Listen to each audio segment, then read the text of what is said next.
जल्दी जल्दी नींद में बिस्तर पर पेशाब कर देने के बाद मनोहर जी उसे साफ करने में लगे थे ताकि कहीं बहू और बेटा न देख लें। कल ही तो बहू काजल ने नई चादर बिछाई थी और काफी नाराज होकर अपने पति रवि से कहा था कि अगर इस बार पापा जी ने फिर से चादर गंदी की तो वो इसे साफ नहीं करेगी, भले ही घर छोड़ना पड़े। इसी वजह से बेटे बहू ने कल से उन्हें ज्यादा पानी भी नहीं पीने दिया था कि कहीं फिर से मनोहर जी ऐसा न कर दें। 85 वर्षीय मनोहर जी को जब से किडनी की समस्या हुई है तब से ऐसा कभी कभी हो जाता है। बेचारे मनोहर जी को बहुत अफसोस होता था। जल्दी से चादर हटाकर मनोहर जी उसे बाथरूम में ले जाकर धोने लगे, ये सोचकर कि बहू आज बेटे के साथ अपने भाई की शादी के कपड़े लेने गई है तो देर से ही लौटेगी।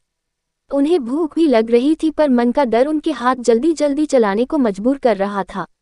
चादर भीगने के बाद उठाए नहीं जा रही थी। मनोहर जी की सांसें फूलने लगी। तभी उन्होंने सामने अचानक बेटे बहू को खड़ा पाया। वे बस इतना बोले, बहू अब नहीं होगा, मैंने साफ कर दी है। बेटे रवि ने अपने पिता मनोहर जी को सहारा देकर कुर्सी पर बैठाया। देख लो, फिर से बिस्तर खराब कर दिया है, कितनी बदबू आ रही है, इन्हें अस्पताल में भर्ती करवाओ।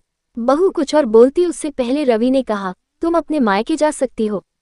उस बाप को कैसे छोड़ सकता हूँ जिसने मेरी पैंट तक साफ की थी जब मैं कच्चे में पॉटी कर देता था। उस बाप का पेशाब नहीं साफ होगा जिसकी यूनिफॉर्म पर मैंने उस दिन टॉयलेट कर दी थी जब पिताजी अपने सम्मान समारोह में जा रहे थे। उन्होंने एक शब्द भी नहीं कहा और खुशी खुशी पानी से थोड़ा सा साफ कर चले गए। चलिए पापा, कितने गीले हो गए हैं आप, ठंड लग जाएगी, आपके लिए चाय बनाता हूँ।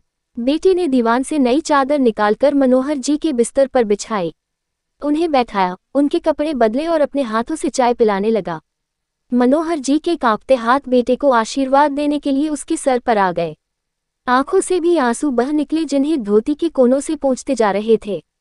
सामने लगी पत्नी की तस्वीर को देख मन ही मन बोले, देख ले विमला, तू कहती थी मैं चली जाऊंगी तो कौन ख्याल रखेगा मेरा। हमारा रवि देख कैसे तेरे बुढ़ऊ की सेवा कर रहा है। बहू भी दरवाजे पर खड़ी पश्चाताप के आंसू बहा रही थी।